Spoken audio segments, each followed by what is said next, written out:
Hey guys, welcome back to Vertical Momentum. I'm your host, Richard Kaufman, also known as the Comeback Coach. Guys, if you are a red-blooded American, this episode is for you. My brother Ryan is a country music star. He's a veteran actor. He does it all. He's a Swiss Army knife of positivity. This is going to be an amazing episode. I'm so grateful. Aaron from Point of Impact. I love you, brother Aaron Hale. Thank you for setting this up. And also Celsius Energy Drink. Thank you for sponsoring this show. Ryan, my brother, welcome to the show. Man, I appreciate you having me. It was great to get on Aaron's podcast and chat with him a bit. And then, the recommendation. That's what I love about the veteran community or the hero community, as I like to call it, because it's not, since I've gotten out of the military, it's not just veterans, law enforcement, first responders, military, the hero community, as I call it. The networking is incredible. You always get to meet amazing people, and I'm honored to be on your podcast as well. I'm grateful for you to be here. And like I said before we got on the show, I think I found my new favorite song, No Second Chance. It's got to be one of my favorite songs. I think I listened to it 6 times before we even got on today. So if your YouTube numbers have gone up, I take credit for that. Right on. And I also love Burn. I'm a big Burn fan too. So I love all your music. So first question right out of the gate, what is your definition of resiliency? Oh, man, to narrow that down to one thing, I think is extremely difficult, but every one of us have to overcome obstacles in life, whether it be a traumatic situation, loss. Most of the folks that watch this, as you told me, your demographic is predominantly the hero community. At one time or another have experienced something that they carry around with them. But the resiliency to me is the ability to shoulder that burden and not let it define you in a way that causes you to falter, to use that burden or that loss or that moment that you carry around with you to fuel your fire to want to be successful and do amazing things. It's one of the things that I speak about when I do my motivational speaking as well, that overcoming those obstacles. I look at resilience for me as seeing a speed bump in life or a roadblock in life that's right in front of you, and blowing through that roadblock over that speed bump and blowing out your suspension and moving forward with a perspective of looking at that could hold you down as fuel to your fire to want to be successful.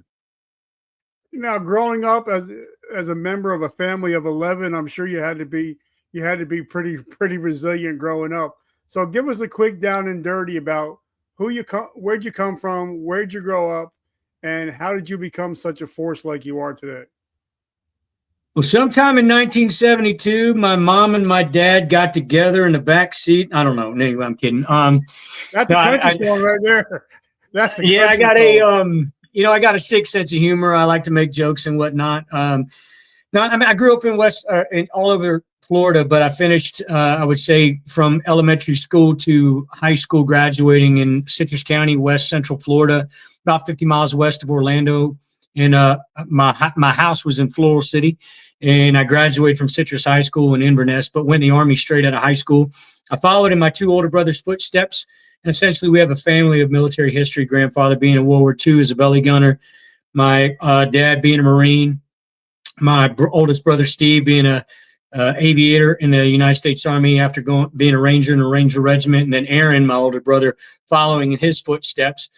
In the Ranger Regiment, 3rd to 75th, and getting out, going back into flight school and becoming an aviator. And I went as a military intelligence analyst straight out of high school and did 9 years as a military intelligence analyst, then transitioned to become a warrant officer myself, and became a Black Hawk aviator, and went through warrant officer candidate school and flight school. Was there with my brother for a lot of my flight school, which was awesome, my brother Aaron. And we were the first 3 brothers when I graduated flight school to fly as warrant officers, brothers at the same time in the Army. So it's kind of cool to make that history in Army aviation, which was, I was told by the historians there at the Army Aviation Museum. But started chasing or started singing karaoke and singing competitions in flight school because I was broke. I was going through a divorce in the middle of flight school and was broke, and found out it was something I loved to do, and I was winning. It helped me pay my bills. I'd win a television and go hawk it off for a couple $100, or I'd win win some money in the karaoke competitions, and then was restationed to Germany in 2000, I believe it was. Beginning of 2001 into 2000, and went to Iraq in 2003. Was my brother? I didn't know he was deployed. I was with the 1st Armored Division. He actually got deployed in 2003 later on, and he was with the 82nd Airborne. Flying Kiowas over there, and he was a cancer survivor. Was non-deployable. Got a waiver to be deployed. He didn't want to be left behind. Didn't want to have his brothers go to combat, because the backstory here, real quick. Aaron was he was a ranger in Somalia in the ambush in Mogadishu that everybody knew about. Black Hawk Down was made after the actual event. He was one of the rangers on the ground. Actually, the only non-commissioned officer did get shot in the whole thing, which was kind of crazy. His words. Anyway, he was a cancer survivor, non-deployable, and had to get bi-monthly blood screenings for that cancer as part of his waiver to be deployed. Make sure the cancer didn't come back. And on January 8th in 2004, he was the passenger in a medevac helicopter on the way to one of those bi-monthly blood screenings when it was shot down, and he was killed in action with everybody on board. And I came home from combat to his funeral. And at that point, the Sole Survivor Act kicked in, because although Steve, my oldest brother, is my oldest brother, he is my half-brother by adoption, because Aaron was my only full-blood sibling to a different biological father. My dad that raised us, he's the greatest man I've ever known. But my biological father, Aaron, I was the sole surviving son from my biological father. In that Sole Survivor Act, the Saving Private Ryan came into play. Plus, there was a provision in the Sole Survivor Act that says that if your two siblings are in combat, or more than one sibling is in combat, and one of the siblings are killed in action, you're no longer required to be deployed. So at that point, I got restationed as a rear detachment in Germany. A rear detachment. I think I was the XO for a minute, but anyway, spent a few months in Germany, then was restationed to Fort Rucker as the attack officer and warrant officer candidate school, and then moved on to being an academic instructor. And during that time as attack officer, between that and becoming an academic instructor near the end of it, I competed the American Idol's version of which was on military installations, called the Military Idol, and I got runner-up. And I always say that everything happens for a reason, good, bad, or indifferent. And although I got runner-up, when the winner went to the national championships, I actually got to open up for Daryl Worley and Tracy Lawrence on the Fort Rutgers 50th anniversary celebration. And that day, I met the Army band had a rock band, and I met members of the rock band because they were playing, and they actually had shows off post. And I already had a marketing plan put together. I already had all this. Like I just didn't know how to get into the business and get into the bars and all that kind of stuff. But I know you had to have a band, and they needed a country music lead singer. So I said, well, hey, do you guys mind changing your band? I've got all this marketing stuff put together. I'm ready to rock and roll. And they said, sure. And that was on a Saturday. And my first show was that next Thursday with them. And it just escalated from there. 6 months every 6 months, I set goals to move to larger clubs, into the larger scene, was traveling back and forth to Nashville to network and try and get into the writing scene, but getting to know folks up in Nashville. And and then I was doing the club scene, large club scene, festival scene. And I mean, that was, I think, what was that year? That was 2005. And then in 2007, I actually opened again for my first real major concert, open for Montgomery Gentry and Trace Atkins, which was kind of cool. And never looked back from there. Just, started trucking it. And then in 2012, retired from the military, moved up to Nashville full time for music. And my safety net, fortunately, was a military retirement check. But went from being a Black Hawk aviator, an officer in the Army, to going to college full time, being a bar back and a personal trainer, to chase this crazy dream in country music in my brother's honor. And, that obviously we could talk about Randy, my brother-in-law. That was in 2013 as well, but that's down the line. A lot of stuff happened between moving to Nashville and in 2013 because we released Crank It, my first music video in 2012. My brother-in-law, Randy Billings, was killed in 2013. He was piloting a Black Hawk in Afghanistan.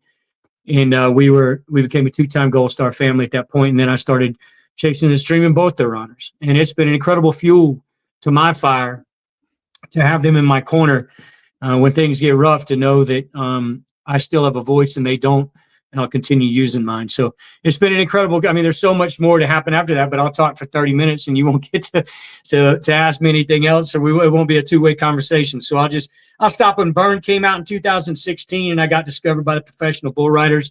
But there was so much stuff that even happened between 2013 and 2016 that, I mean, the Grand Ole Opry with Charlie Daniels, the Ryman Auditorium, Bridgestone Arena, all these crazy things that happened all in a very short time frame. So anyway, that's pretty much the summary of how things, and there's so much more that happened after I got picked up by the PBR, but yeah, I could be here all day talking about that. So, well, I can listen to you talk. I can listen to you read the dictionary to me, brother. So I'm just having a good time.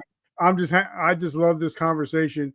But take us back, because a lot of us deal with survivor's guilt, and a lot of us struggle with that.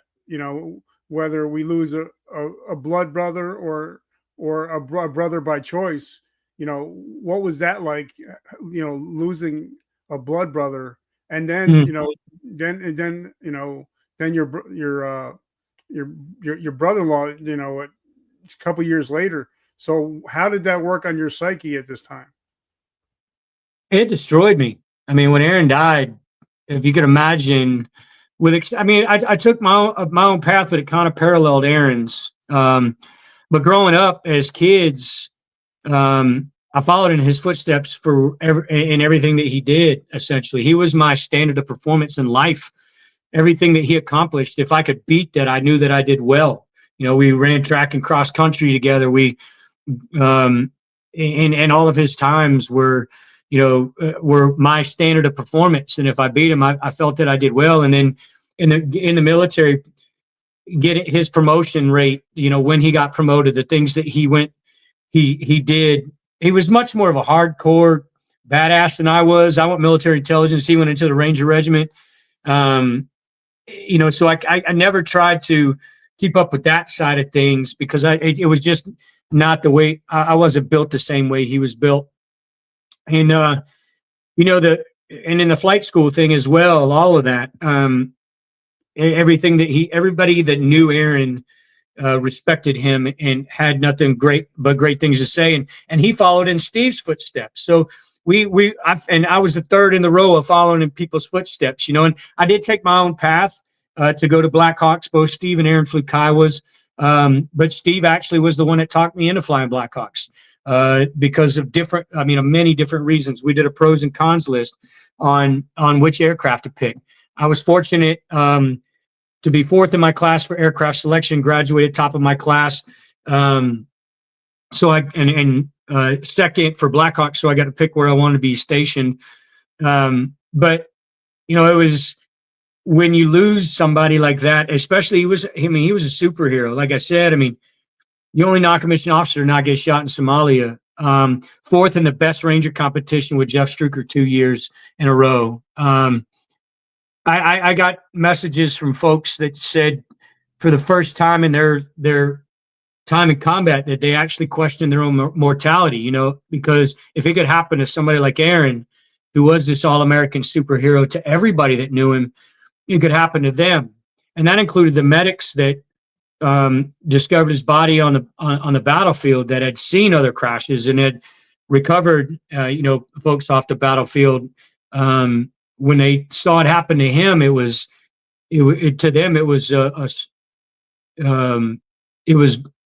a clear message that they really could be taken as well. But for me, my family was shattered by it, by the loss. Everybody deals with grief differently. I went to a really bad place for a couple of years. I pushed everybody away.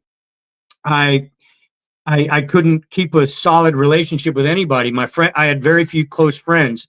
My brother, who was the second greatest man I've ever known, even he and our relationship was strained because the way I was dealing with grief. And it really was because I didn't know how to. I'd never lost somebody, especially like that. My grandfather died. I mean, but when it's your grandfather, those, the old age and whatnot, not somebody who's 30, in their 30s and was you've known him all your life. It was this whole different situation. And I made a lot of bad decisions, but one of the best decisions that I made, and I talk about this when I do my motivational speaking as well, is that everybody who loses somebody or everybody who's been in a situation of loss, and I can give you the loss perspective. The moment that I decided, and everybody's going to make it at their own time, but the moment that I decided to live my life in his honor, as opposed to letting that loss define me as a human being and bring me down and carry that weight with me, was the moment a million pounds got lifted off my shoulders. It was a burden that I chose to carry myself. I said, at the beginning, like, I don't want to love him. I don't want to hurt any less because I don't want to feel as if I love him any less. Well, the hurt doesn't have to be the way that you deal with it. And music was my escape from that. Music was my outlet to be able to know that every time, I made a promise to myself that every time I was going to stand on stage that I would tell his story so that his sacrifice would not be forgotten. And every single time I did that, just a little bit of healing happened.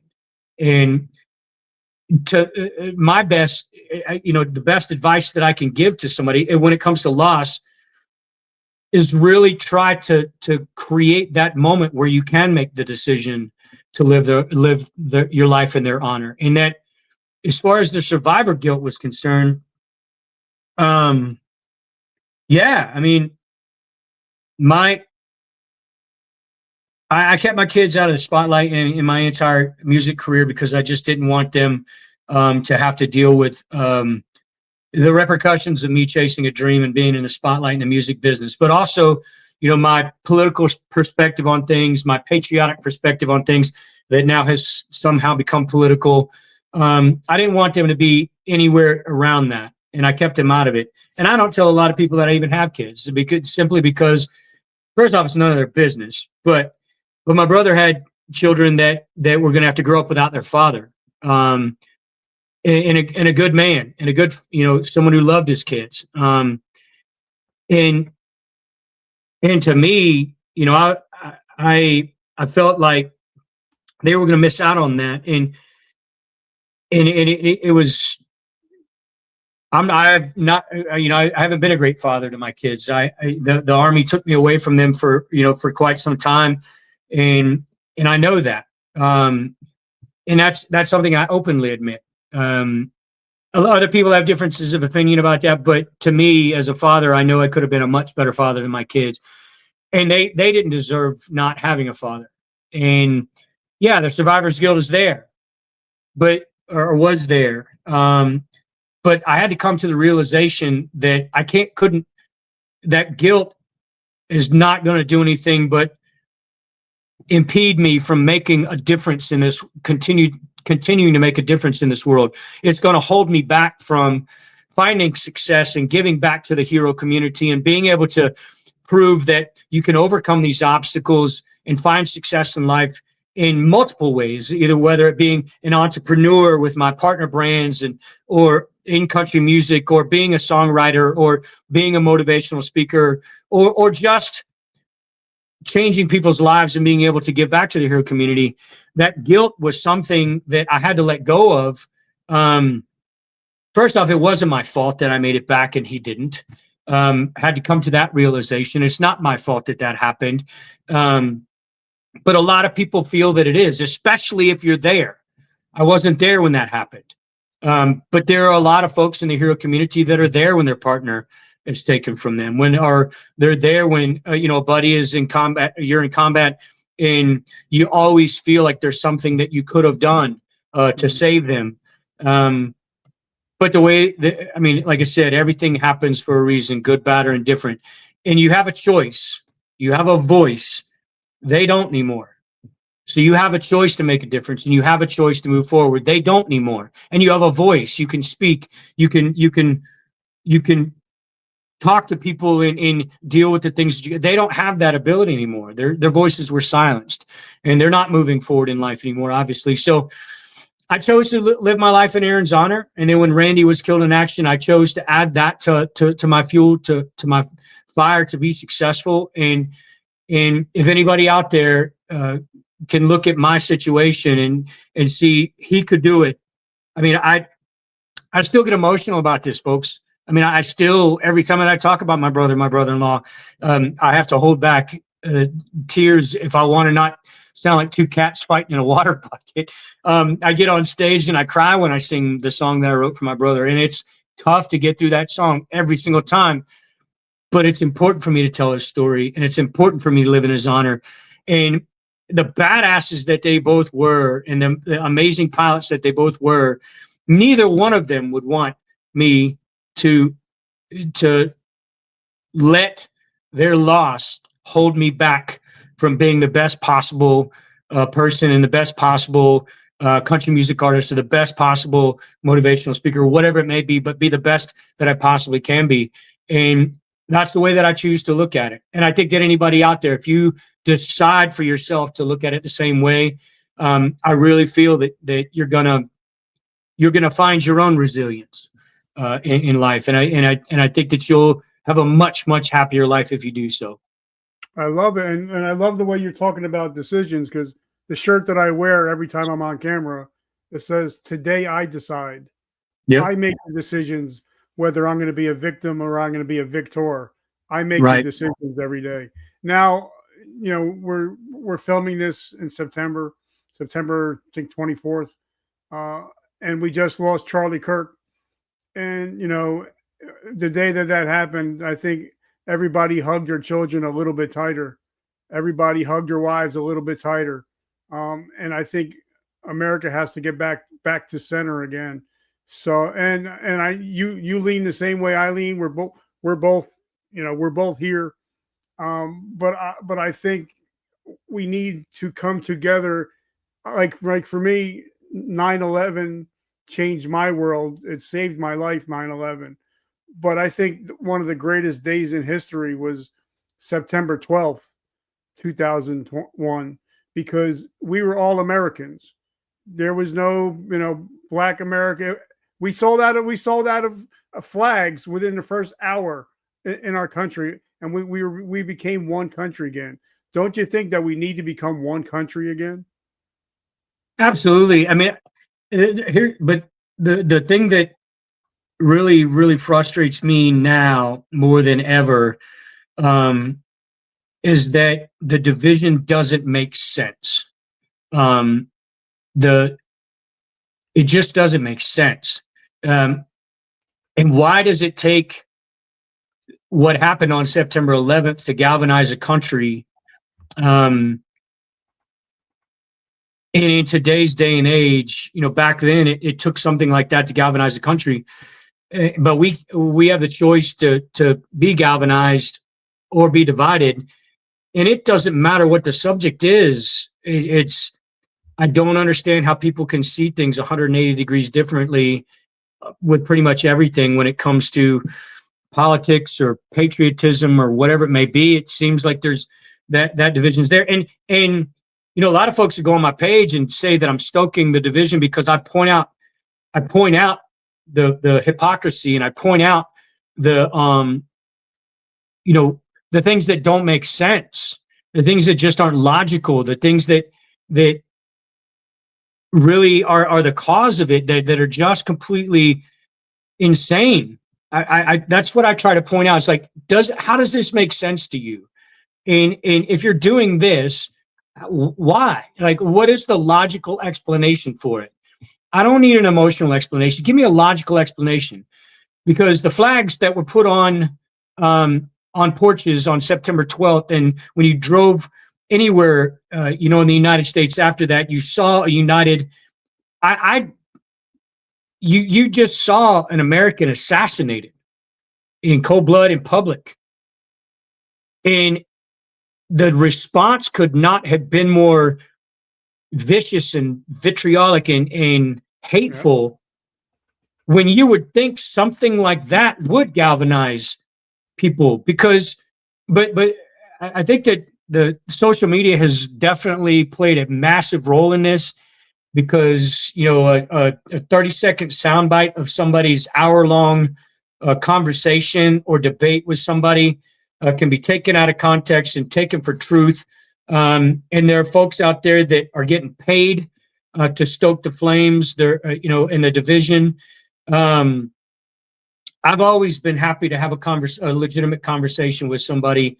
I'm not willing to have a conversation with somebody who is completely oblivious to any kind of I'll throw out the facts, and if somebody can't take contextual fact and understand that there's a reality behind it, the conversation is moot. The point is moot at that point. It just really, it's difficult. And I would much rather try to have constructive conversations with people who are willing to do what Charlie Kirk did.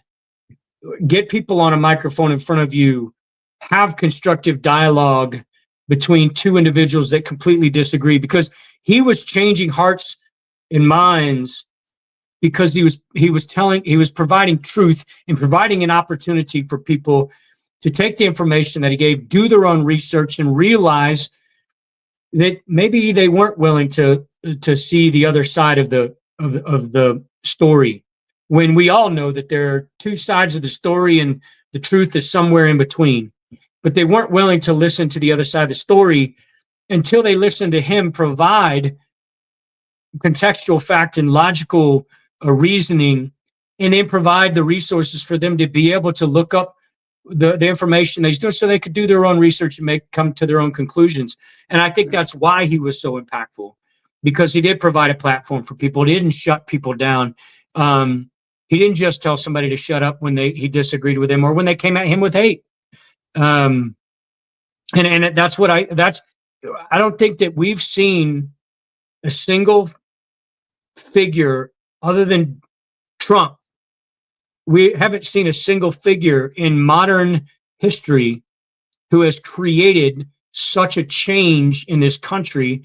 And whether it be a divisive change because the way that the left or right looks at it, whatever it may be, where our country was going to and where it's already just in a few months come back to, the division is still there, but the success of this country is getting back to where it needs to be. But Charlie was, he was incredible in a different way, because he didn't come the divisive rhetoric, quote unquote, that you hear that he came across with was not at all divisive if you actually listened to everything that he said when he debated with somebody, when he asked them questions, when he denounced racism, when he denounced white supremacy, when he denounced hate, when he gave those people an opportunity, even when the folks that were behind him that supported Charlie were booing for that individual, when he asked them to calm down so that he could hear the opposing perspective. I believe that we've lost that. And my thought is, based off of where we are now in society, if another 9/11 happened, which essentially, if you look at COVID, it was that, where we should all be galvanized together, because all Americans, no matter who you were voting for, the people that were dying were from all backgrounds and all ethnicities and both sides of the aisle. It was an indiscriminate killer. And on 9/11, that was an indiscriminate killer as well. No matter what your conspiracy theories are, no matter who, if anybody thinks the government was behind it or they don't, or whatever it is, it still was an indiscriminate mass murder of all backgrounds and ethnicities in this country. And that galvanizes. But in today's day and age, I legitimately think if something, because you got to see it with COVID, everything was blamed on somebody, not the fact that we had hundreds of thousands of people dying. Everybody was blaming somebody else for something, as opposed to coming together and saying, hey, we need to be on the right side of this, and that right side of it is survival. Whatever it may be, we can't be turning against our fellow Americans and saying that people need to be segregated. We can't be turning against our fellow Americans and saying that they deserve to die because of their political perspective. I just don't know what it would take for us to get back to the same place we were on September 12th. And that's so unfortunate. It really is. Because if somebody's not coming at me, I'm willing to have a conversation. If somebody's not coming at me and I have to be on the defensive, I'm willing to have a productive conversation with that individual. But even then, if I ask productive questions and it's just hate and there's no conversation, because you even saw Charlie on several occasions have to shut the conversation down just because they weren't willing to listen. And all they were coming back at him with was hate and vitriol. He still came back with them. And even at the end of it all, I love you and I'll pray for you. You know, I love you and I hope you change your mind. I'll pray for you. That's how he always finished his conversations, no matter what the conversation was. I just don't see what it's going to take for us to get back to that point. It has to be a cataclysmic event, unfortunately. It has to be something like that, I believe. And I just hope that never has to happen. I mean, I don't know. I grew up in New Jersey, but I became a man when I moved down south. I moved down to South Carolina. I was down there for 10 years, and that's when I became a man. But there's something about the South. I'm a big NASCAR guy. I'm a big junior. I'm a big Dale Senior guy. I used to love going to the races, and it was amazing. If you even tried to take a knee at a NASCAR race, you were not going to make it home. And the Western culture as well. Yep, and they're so pro-America. You know, not even political left or right. They're just the red, white, and blue. That's why I named this show Red, White, and True. You know, I think that's where we need to get back to, where it's no longer blue or it's no longer red. It's red, white, and blue, right? Well, if there's anything I could say, I mean, when I got picked up to entertain for the professional bull riders, I knew very little about the Western culture at that time. I was picked up as an entertainer. I was picked up because of my background. I was picked up because of my story and obviously my music and performance ability. They took all that into account. I was picked up to honor our heroes across the nation. And you want to talk about a steep learning curve about the Western culture, because I got partnered with bull riders for radio interviews and television interviews. And I knew I had to learn about the sport as quickly as I possibly could, because I knew nothing about the sport. And I embraced it and loved every minute of it, because the Western culture, it's about, I mean, there are concrete right and wrongs. There are gray areas in some things, but there are concrete right and wrongs. There's mutual respect and decency. There's sportsmanship. There's grit. There's determination. There's hard work. And you get to see all that with the bull riders and the stock contractors and how they put on those events, and the people that were, that were actually putting the events together, the logistics of it. You just got grassroots, blue collar, Western culture work, normal people. They took their hats off. They take their hats off when they shake a woman's hand or are introduced to a woman.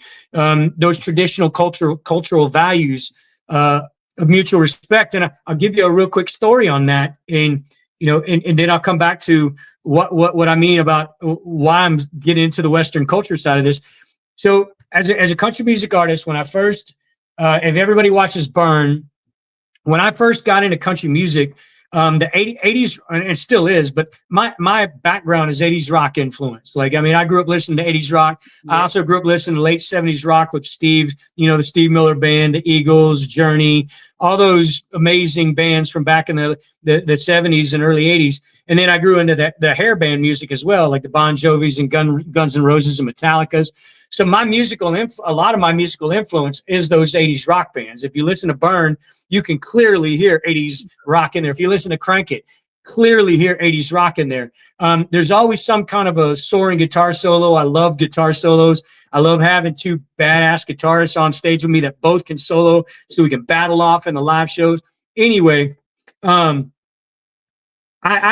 you watch Burn, I have a curved bill, bent down front cowboy hat. And that's when I started in country music, because, the Bret Michaels of, look and that kind of stuff, that was kind of my thing. I was going to infuse the 80s rock in it. I had that 80s rock look.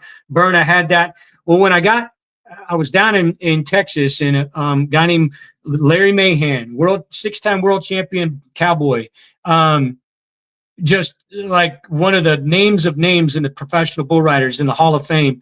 Went to an event with him, and I had that cowboy hat on, and I just got picked up by the PBR, so I got invited to this event and met him. And he said, first thing he said to me, he's like, "Son, we need to get you a new hat," because he's got his own cowboy hat line and all that kind of stuff. So he sent me a hat, and he said the first hat he sent me, it was like a 10X of his Onyx. I think it was called the Onyx hat. Anyway, it had a straight bill on it.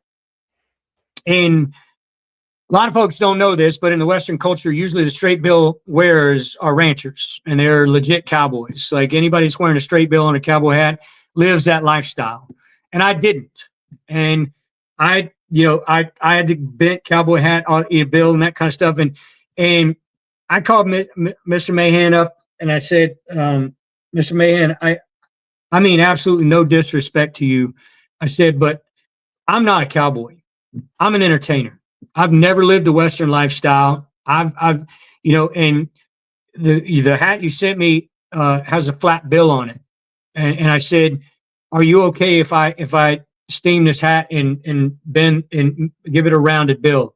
And he said, son, you do you. He said, and if there's anything that you're going to know is that if you try to fake the funk in front of the Western culture, they're going to see clean through it. And I didn't want to do that. I wasn't going to be who I wasn't. And I've said that in many interviews. And Flint Rasmussen, who used to be the I guess they would call him clowns, but he's the official entertainer for the PBR from the beginning. And he said that was one of the things he respected about me, because I wasn't trying to be something contrived. I was just being me. But I loved the cowboy hat. I'd always worn a cowboy hat. It was just a Western style cowboy hat. And then, so anyway, but that respect, that mutual respect of not wanting to disrespect a culture that shows nothing but respect to each other, that the grit and determination, the things that they know. I mean, I watched Yellowstone and all the Yellowstone, series, and sure, some of that is, soap opera-ish, but the culture there's a lot of that culture, and a lot of the things that they say in there that Taylor Sheridan knows, like he takes pride in those kind of things. And I got to learn that. And the point behind me telling that story and having that mutual respect was I was never in that culture, but the folks embraced me in that culture. And then I also respected that culture. I think that every single person who disagrees with conservative values or feels that they're progressive needs to spend at least a month on a dude ranch, needs to spend at least a month isolated away from the rest of the garbage that's out there right now and see what the Western culture is about. Like you said, in the South, I guarantee you that on the NASCAR side of things, that you could go into an event, and if you're not going into a NASCAR event or a rodeo or anything in the South, a monster truck rally, you name it, a Trump rally, I guarantee you, if you said, I'm a liberal, but I wanted to come and see what you're doing, you've seen it time and time again on social media. You'll be embraced with open arms. Yes, please, come on in. You're not going to get attacked by people. You're not going to get there, but it's not the same the other way around. And we've seen that time and time again. You just got to see on the HBCU campus, they were trying to do the same thing that Charlie Kirk was doing, and they got ran off because they're trying to have constructive dialogue. It's all over social media. And it's unfortunate that it's that way. But if anybody would take an opportunity, so you know what, I'm just going to open my mind for a minute, and I'm going to get into. I want to see what this is about, and go spend some time in those cultures, and their eyes would open up immensely, and that's where the unity, I think, could come into play. It's just because I wish that I could go onto an HBCU campus or a liberal campus and know that I'm not going to be run off like that. But you're seeing that, And I have nothing against HBC. I mean, God, goodness gracious, my brother died with all races. I served with all races. I got an immense amount of respect for the meritocracy of the folks that I served next to that were great human beings, no matter the skin color, no matter the background. And I just grew up with that. I mean, I grew up in poverty. Like, I wouldn't say poverty. We were poor. I mean, I guess it would be considered poverty. Like, we were poor, and I had friends I was friends with everybody in school. But the way things have shifted today, it's like nobody's willing to open up their minds and listen to anything, because the moment that somebody, Trump says something, or a liberal politician says something, it automatically stokes division. And you're right, brother. You said it at the beginning. Like, I really wish that we could get back to that day of September 12th.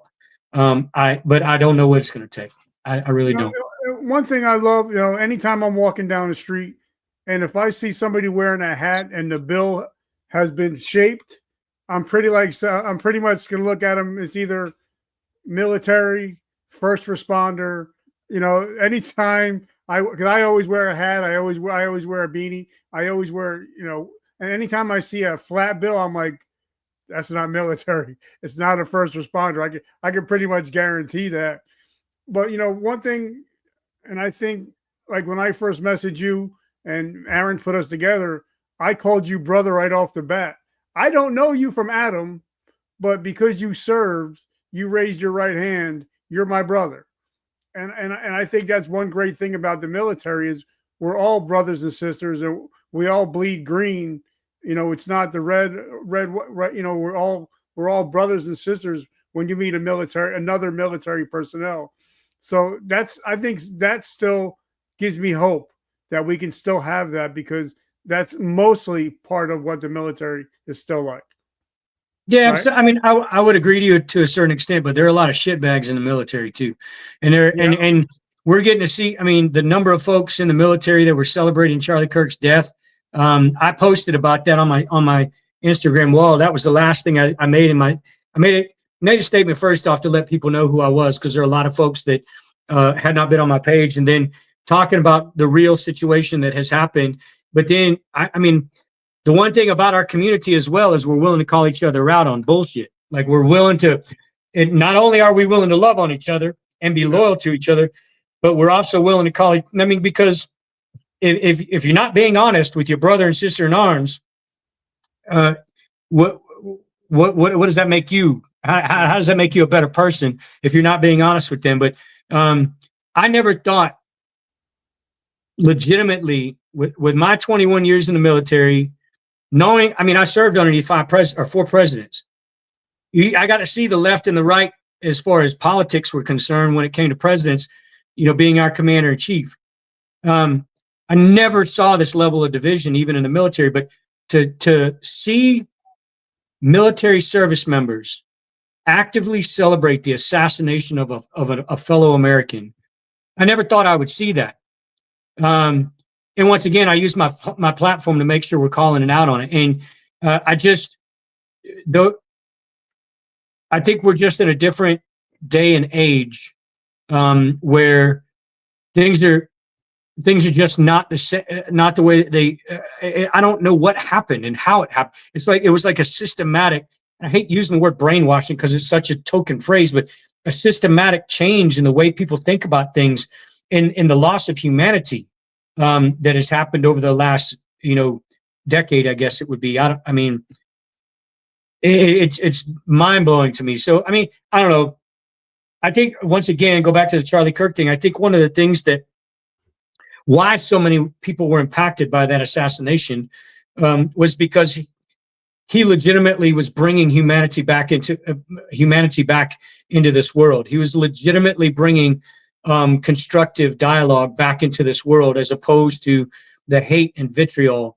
And to see a good man like that go down, I think that's one of the main reasons why this has impacted so many people to action, like move people to action, as opposed to now sitting back, because it's kind of like, well, I feel I'm a good person. I feel I have an honorable character. I feel like I'm an honest person. I feel like I'm trying to do the right thing in life, and I'm being attacked for it on a day-to-day basis. Suicide, or death threats, suicide. I mean, not suicide myself threats. All those kind of things is like, and I'm being attacked for trying to do the right thing. And I think seeing that someone like Charlie, who was trying to do the right thing by providing a platform for both sides to speak, it just made me want to keep my mouth open even more, to speak louder, to be more involved in the conversations that matter to everyday Americans, and less involved in the conversations that don't. So I don't know. I like you said, bro, I don't know how we're going to get back to it, but the military side of things, if there are military service members out there that are watching this, and you feel the way that I feel about this, just know that you're not alone in that fight, and you don't have to stop fighting for what you believe in. And that oath that you swore to uphold and support and defend the Constitution of the United States against all enemies, foreign and domestic, and obey the orders of the President of the United States and the officers appointed above you. All those things that you say, stick to it and be legitimate about it. And your emotional decision making doesn't matter, because you're serving in the greatest armed forces in the entire world, and it's a privilege for you to be able to do that. And you can't disrespect the flag that's on your shoulder and the uniform that you're in. Because I don't think anybody that's listening to your podcast would be on the side of celebrating somebody's death anyway. But just know that if you stand your ground in that regard, you're not in the wrong, and you're not alone. And I love it now. Today at my house, it's been all Ryan Day. It's been Ryan Day ever since I woke up this morning.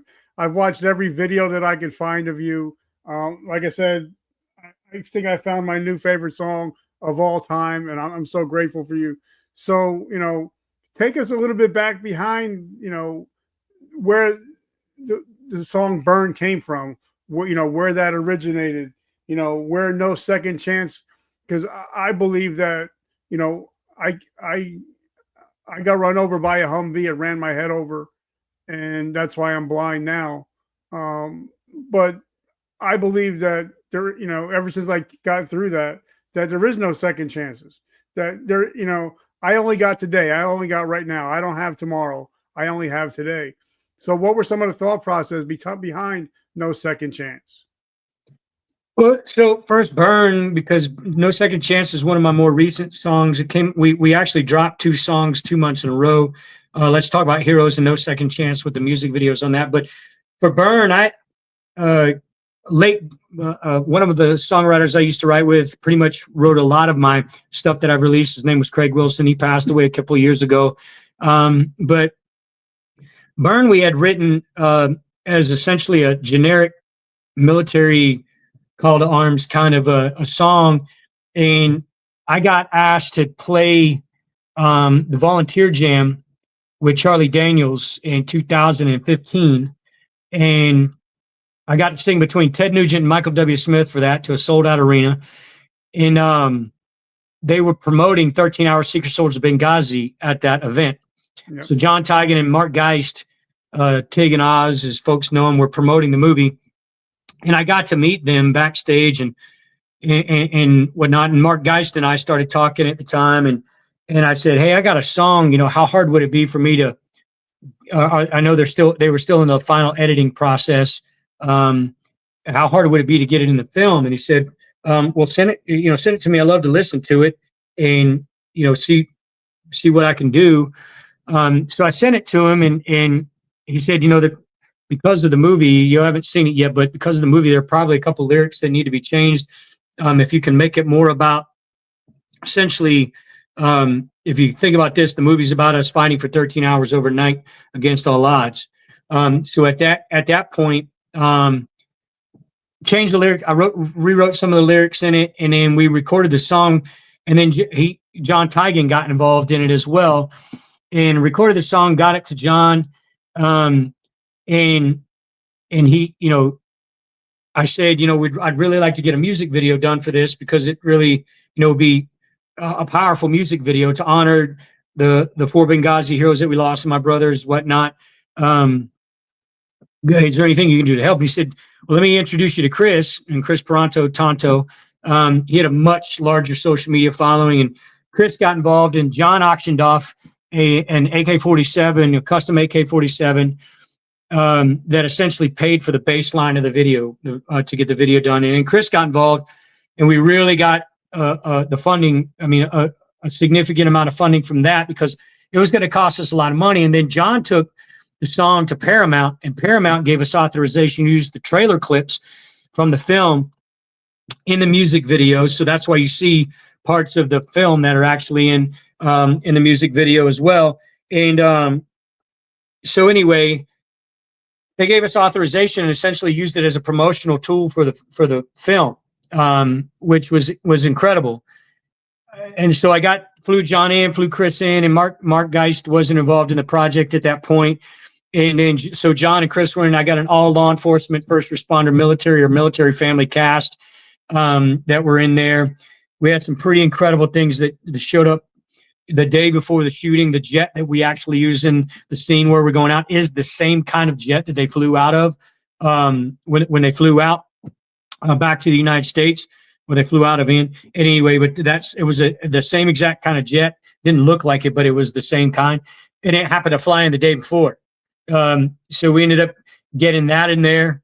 All the Jeeps that came in from all over the United States. We had some pretty incredible Jeeps in there, and sponsorships that came from that. Tactical Shit filmed the behind the scenes and gave some of the material, the equipment that was in it. Just a great group of folks that helped us put that whole thing together. And that really served as a launching pad because when I released that music video and it started doing really well, I got reached out to by a veterans or Freedom Fest, the promoter of Freedom Fest out in Colorado, and got to work with Jack Russell. I think it was Jack Russell's Great White and several other bands for the first one. And then the second one, Jack Russell's Great White, Warrant, Dockin, I opened up for them. And that's where I got discovered by the Professional Bull Riders in 2016. The CEO of Professional Bull Riders was in the front row, and he loved my backstory and came up and, handed me his card. And that's a long story in itself on how that all went down, which was pretty incredible. Once again, I stood up for what I felt was right in that show. Dawkins' manager came on 3 songs into the set.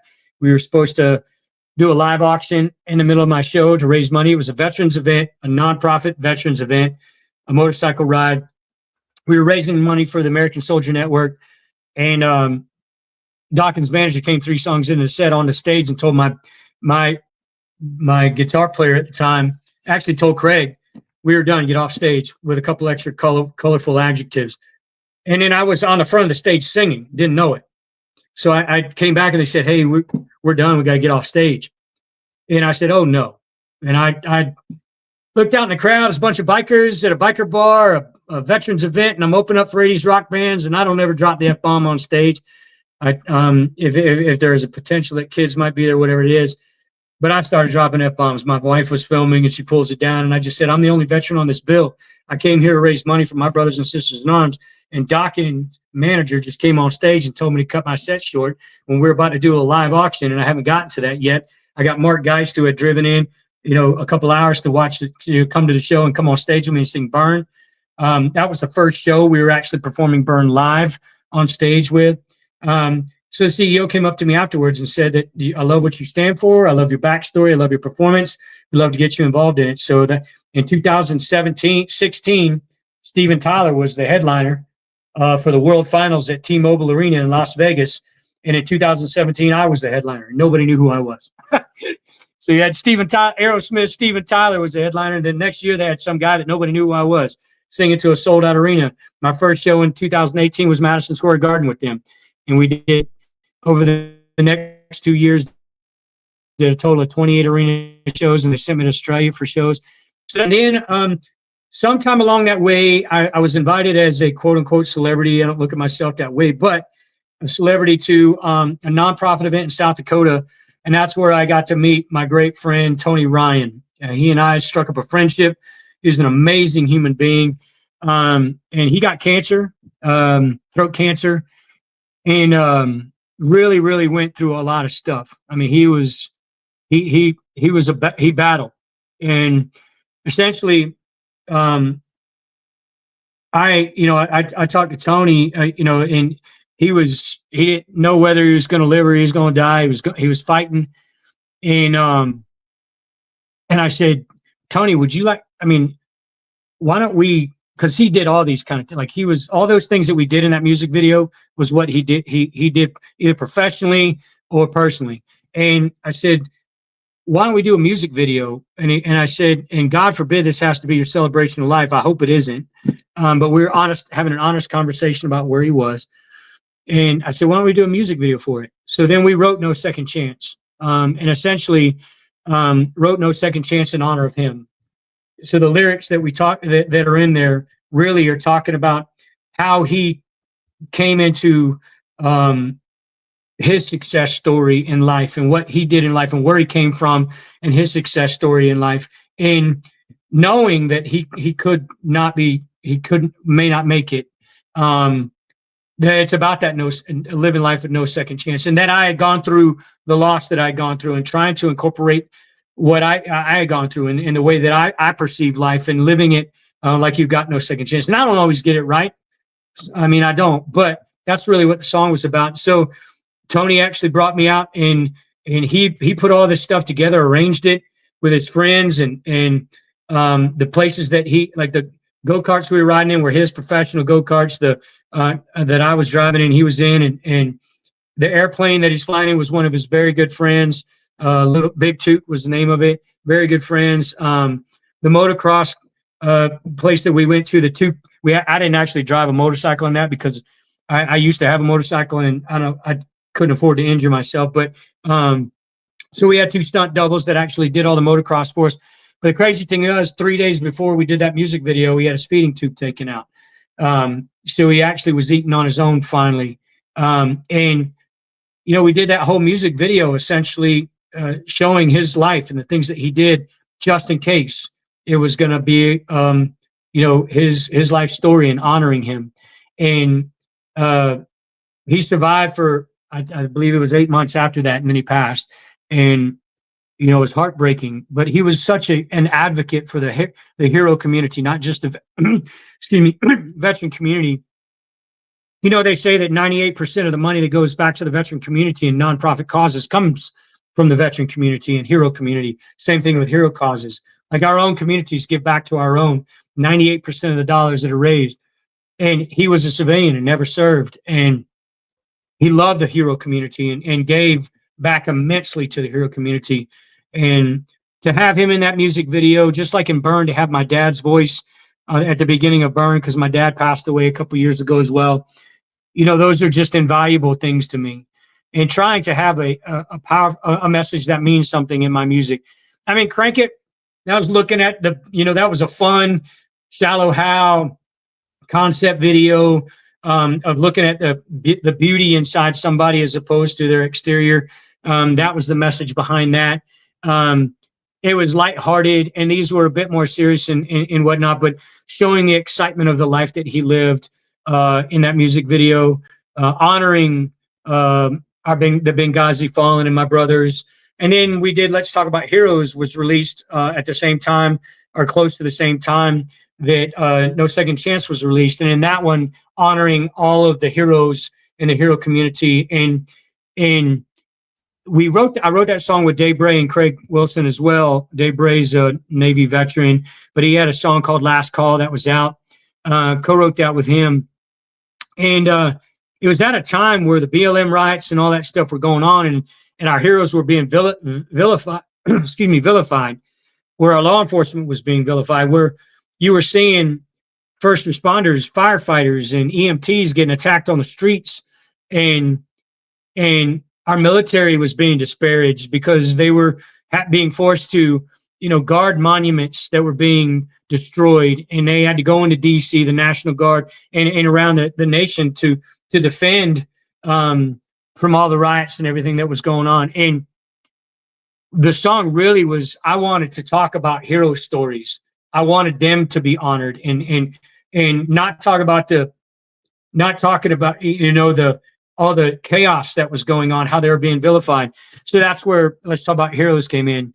And the last music video that I came out with, we actually did 2 music videos, was What You Think of Me. So we did a performance music video that was a shortcut, and then we did a editor's clip, essentially, as a director's cut, where it had the long story. And I had that video in my head 10 years prior to, on January 8th, 2014. I wrote co-wrote What You Think of Me in my living room. It was the only song I ever posted after I wrote it on social media, because I didn't think anybody, after I told my story before I actually posted it, would steal it from me. So 10 years to the day, to the last day I saw my brother alive, we released the music video on January 4th, in 2024. And that music video, I feel that's the most important song I've ever written, because it's in honor of my brother. Every verse in that is in honor of him. But anybody who's ever lost somebody that they loved can listen to that song and relate. A crazy irony about that one is that the first song that I ever won that I sang in a karaoke competition was Amazed by Lone Star. It was the first time I ever won a karaoke competition. I sang that song. And the founding member of Lone Star, Dean Sams, the keyboard player for Lone Star, actually produced the song for me. And I got to have it. It's kind of, if you listen to it, an homage to Lone Star. And that song, in the first time I ever, which really was what inspired me to go after this. And 10 years later, or excuse me, no, that was 2005 2000. So 24 years later, it came full circle. And I had Dean Sams from Lone Star actually produce that song for me in honor of my brother. So he's in the music video as well, playing piano. His son actually recorded the performance cuts from it, which is really cool to have that passed down in a generation with his son, who wasn't even alive when I first sang that song, first sang Amazed. It was really cool. And to honor my brother in the way that we did, everybody watches it. That storyline is a metaphor to Aaron and I's life. There are a lot of things that are actually in that video of us talking, or the kid that played me in that video. My brother and I used to do that in high school. We always sat in his room and talked to each other after his soccer practice or track practice, whatever it may be. My brother Steve is actually playing my dad in that. There's so many things in that music video that mean the world to me. All of my best friends are in there. Chance Joel, Trey McCampbell, who's been with me for 11 years in my band. He's also my band leader, my production manager, and now my manager. Chance Joel and I became amazing friends. Heath Smith, who is in my other music videos as well. He's the father talking to his son at the beginning. Let's Talk About Heroes. So if anybody ever wants to know, like, what does this mean? And what's this mean? What's this mean? Shoot me a message on Instagram, because none of my music videos, there's nothing in my music videos that's trivial. Every single thing that's almost every single shot that was in the What You Think of Me music video, I had in my head for 10 years. I directed that myself. I co-directed it with Scott McClanahan. I take that back, because he directed some of the scenes as well. But every single scene that you see in that video, I had in my head for 10 years. And we finally got to put it out full circle with Dean Sams. So my stories are never short. I'm a songwriter by trade. So anyway, I apologize for being long-winded. Hopefully I didn't lose a bunch of your followers on that one. Nope, I love it. And now I can't wait to go back and watch them all again. So, as we're winding down, what's coming up in the world of Ryan Weir? Well, I have the fortunate opportunity. I got invited to play the 250th anniversary Music City Marine Corps Ball. So I'll be doing that. I believe it's on November 1st. I get to play for a bunch of Devil Dogs, which I'm excited about. Being my dad was a Marine, although I wasn't a Marine. Absolutely love all of our service members. We've got some stuff in the works for next year already that I'm excited about. Got a book in the works It's about time that I tell my story in a book. Haven't done that yet. And it's really hard for me because I have an attention span of a gnat sometimes. Thank God that most songwriting sessions are only about 3 hours because I start getting bored real fast. But you know, the book thing is really hard, especially to talk about myself. Plus, we just lost my granny, the matriarch of the family, and a lot of the stories that I'm telling in this book, she's in them, and she was my storyteller, and she would always tell stories about when we were kids, and that kind of, for me, it's like, I don't know if it'd be a cathartic grieving process to get that book out or to get back on writing the book, but I've kind of paused it because, you know, it's I want to tell the story the right way, and I don't want to tell it just on emotion, because there are a lot of facts in order by timeline that I want to make sure that I get right. There are a lot of people that I care about that are going to be in this book that I want to make sure I tell the story right. And if I'm doing it on a purely emotional level, which I will if I start talking about my granny, I don't think I'm going to get it right. So I'm kind of taking a pause on that. And my co-writer who's on this, Barbara, I'm sorry. Her husband, she's a Gold Star family member as well, but she's co-writing the book with me. And I don't know if she'll get this far in this thing, but I'm sorry, Barbara. You're an amazing, amazing woman for being so patient with me on this. But hopefully we'll get that book out next year, sometime in the spring, maybe. If not, just sometime next year. But got some massive concerts already in the works for next year, which I'm excited about. And I can't wait to announce those massive concerts. So super stoked about that. And to get back on stage, because this year has been a really slow year for shows, which has been weird, but it is what it is. So that's where we're at. I love it. So where can we find you? How do we support your mission? How do we get in your ecosystem? RyanWeaver.net is my website. Pretty much has all of my social. It has all of my socials on it. You can email me from there. Just so everybody knows, Ryan Weaver Country on Instagram, but and I can't remember my Facebook one, but most of my posts on Instagram go to Facebook anyway. If you message me on my social media, I'm the one answering you. I don't have somebody else running my own stuff. So it may take me a little bit of time because I probably get 100 messages a day. I have to sift through all the hate and find the love, if you know what I'm saying. But any of my social media pages, you want to connect with me directly. If there's anybody that's listening to this, all of my music videos have been essentially fan funded and crowd funded. They're expensive. They're really expensive. And we've got something massive in the works right now to honor Charlie. If anybody's interested in being an angel contributor, a sponsor for a music video to honor Charlie, we're going to record a song for him as well. 100% of the proceeds are going to go to TPUSA. I'm not going to make a dime off that song. As far as the digital downloads, all that kind of stuff, even streaming platforms that we're going to be on, we're going to give it all to TPUSA.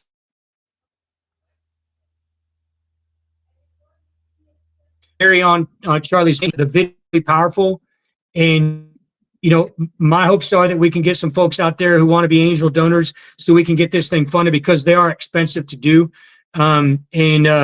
Just reach out to me and I'll let you know if you want to be involved in the music video, if you want to be part of it, if you want to be there to see us shoot it. We've always opened that opportunity up to sponsors. And we hope that we can find some folks out there who really want to get involved in a project that I'm just telling you, the song is incredibly powerful. My brother Heath Smith wrote it. I'm co-writing, massaging some lyrics and co-writing a bit with him. We've got some amazing people involved in this, and you'll be proud of this project when we get done with it. It really, really is going to be an amazing, amazing video. I think probably one of the most powerful music videos because it's not about my story this time. It's not about something that I've directly, it's about Charlie, and it's about his mission. And it's about everything that we believe is right, and trying to make sure that we carry that torch for him, if you know what I'm saying. I love it. So guys, make sure you check him out. Make sure you check out his YouTube channel. All his videos are amazing. Now I'm going to have to go back and watch every one of them to get all the detail now that I know the backstory. Brother, I just want to say thank you. I want to say thank you, Aaron Hale, Guys, if you don't know who Aaron Hale is, you definitely need to check out Aaron Hale, Point of Impact podcast. Check him out. Thank you, Celsius Energy, for keeping me going. I appreciate you. Brother, I just want to say I'm so grateful and humble for your friendship. And I just want to let you know that I love and I appreciate you. Likewise, brother. Absolutely likewise. All right, guys. As you know, as way I end the show all the time, I'm a big Joel Osteen guy, and something that he says is every day we wake up, we have a choice. We can become a victim, or we could be a victor of our present and our future. So, guys, if you listen to the show, you're no longer victims of your past. You're victors of your present and your future. Thank you guys for always showing up. And remember that vertical momentum, the only way to go is up. I love you guys. Have a great week. Ryan, my brother, have an awesome week. Keep kicking ass. You too, brother. You too. Thank you so much for having me on. I'm honored. It's been my honor, my friend. Right on.